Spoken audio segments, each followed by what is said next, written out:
পেহেলগাঁওয়ে জঙ্গি হামলায় ভারত পাক সংঘাতে যখন বাড়ছে উত্তেজনা, ঠিক তারই মাঝে বীরভূম থেকে সন্দেহজনক দুজনকে গ্রেফতার করল বেঙ্গল এসটিএফ।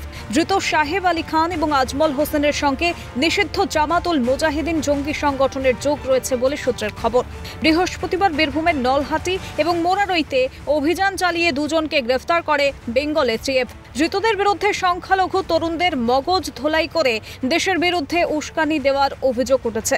আর এই পুরো বিষয়টি ধৃতরা এনস্ক্রিপ্টেড ভার্সনে করত বলে জানা গিয়েছে। এসটিএফ সূত্রে খবর, দেশে হামলার পরিকল্পনা করছিল ধৃতরা। এর আগে আজমল বাংলাদেশে ঢোকার চেষ্টা করেছিল, সেখানে অসামাজিক কাজকর্মে যুক্ত ছিল সে।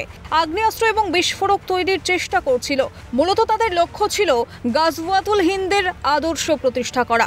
যদিও কি কারণে তাদের গ্রেফতার করা হয়েছে সেই বিষয়ে কিছুই জানেন না বলে দাবি ধৃত আজমল শেখের পরিবার। কেন ধরলো এবার মোটামুটি ওনারাই বলবেন। আপনাকে কিছু জানায়নি? না, আমরা বারবার বলেছি যে কেন এই করছেন, তা পরে জানবেন এই কথাই বলেছেন। আর মোটামুটি ল্যাপটপগুলো নিয়ে চলে এসছেন, মোবাইল সিজ করে নিয়ে এসছেন।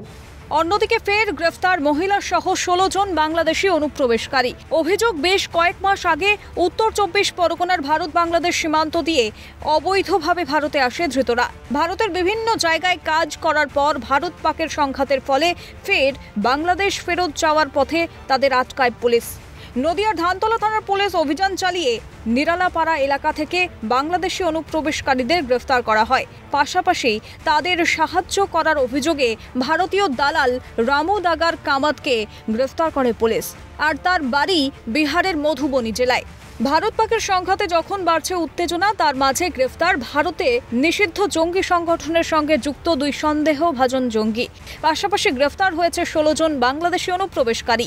ফলে বাড়ছে চিন্তা, তৎপর প্রশাসনও। ভোলানাথ চক্রবর্তী এবং প্রসেনজিৎ বিশ্বাসের রিপোর্ট, ক্যালকাটা নিউজ।